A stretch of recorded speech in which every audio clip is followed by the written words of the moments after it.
La institución Centro Cristiano Gracia y Verdad presenta al ministro cristiano Müller Armindo Emilio. Una antorcha que alumbra en lugar oscuro. Segunda Pedro 1:19. En esta oportunidad, en este día, para nuestro devocional, la palabra de Dios encontramos en el Antiguo Testamento. Eso en Números, capítulo 21, versículos 16 y 17. Y dice, de allí vinieron a ver. Ver significa pozo. Este es el pozo del cual Jehová dijo a Moisés, reúne al pueblo y les daré agua. Entonces cantó Israel este cántico, sube, oh pozo, a él cantad.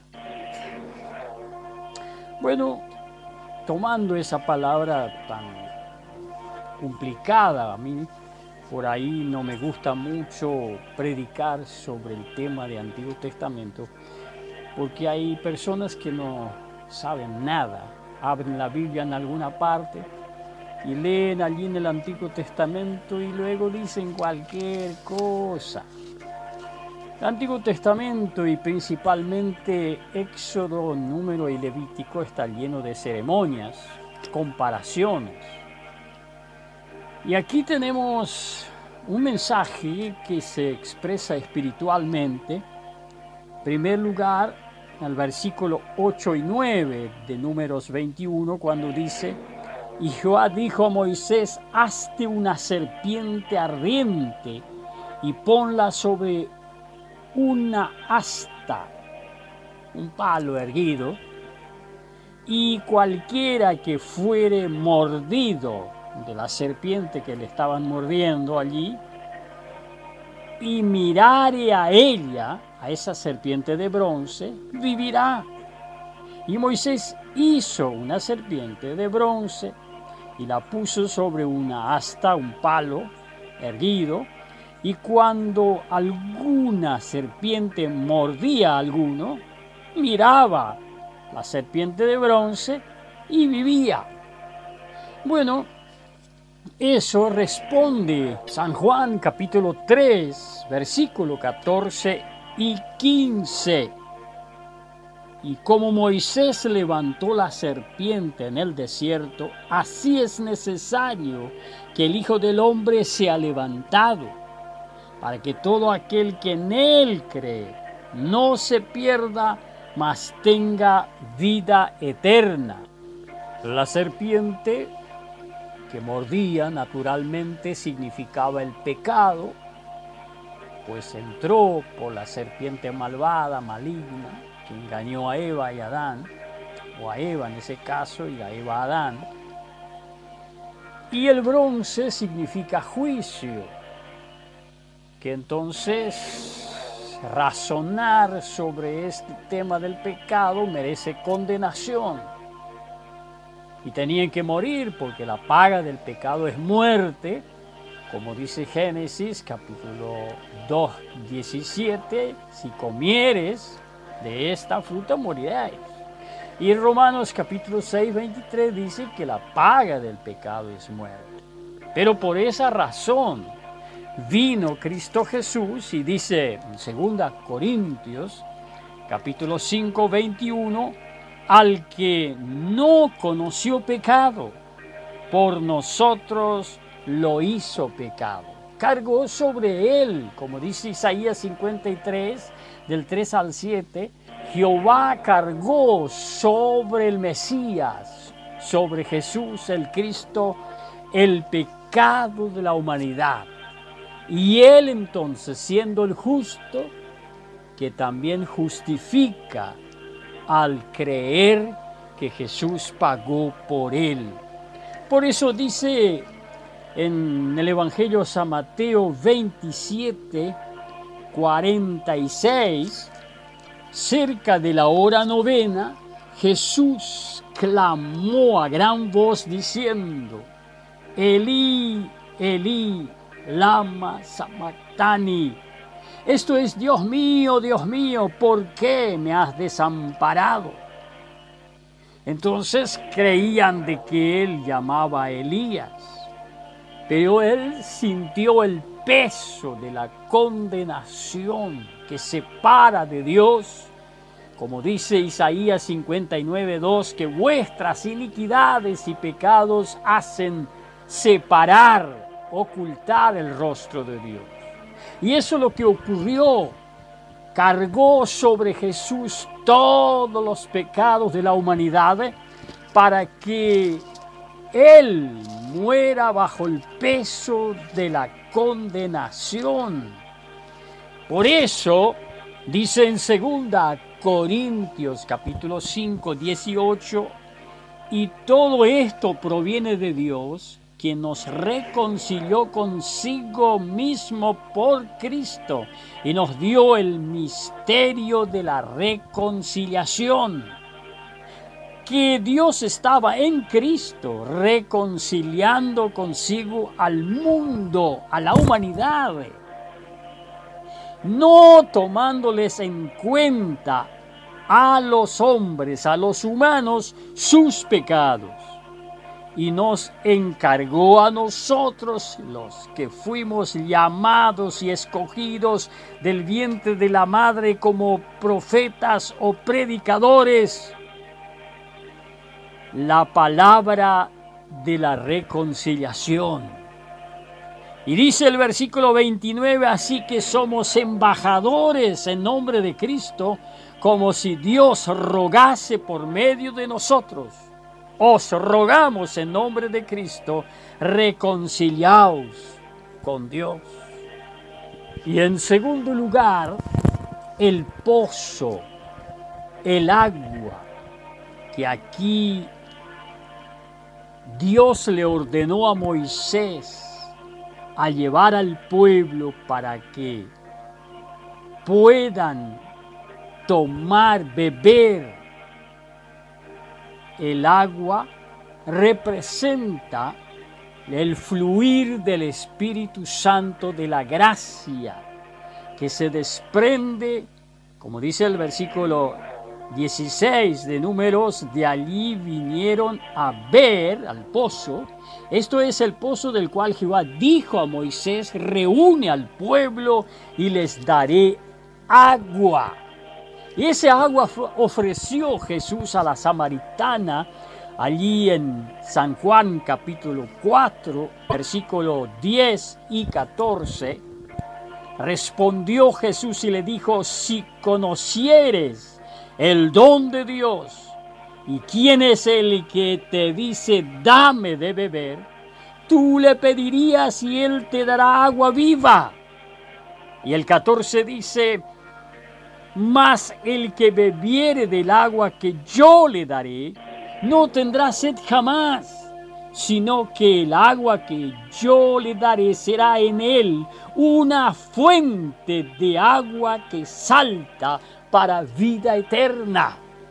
Ocurre algo dentro del Espíritu.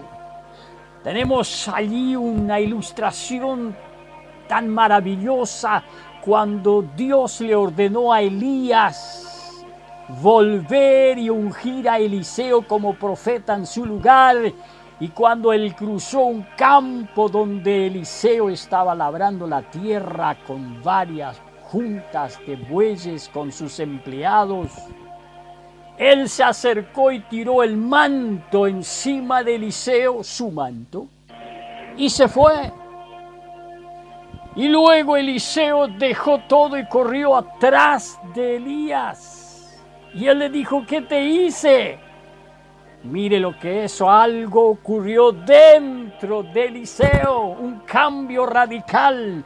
Por eso, esa agua de la roca herida, que fue herida en la cruz del Calvario, allí Jesús dice en San Juan capítulo 7, versículo 37 al 39. En el último y gran día de la fiesta, Jesús se puso en pie y alzó la voz diciendo: si alguno tiene sed, venga a mí y beba. Y el que en mí cree, como dice las Escrituras, de su interior correrán ríos de agua viva.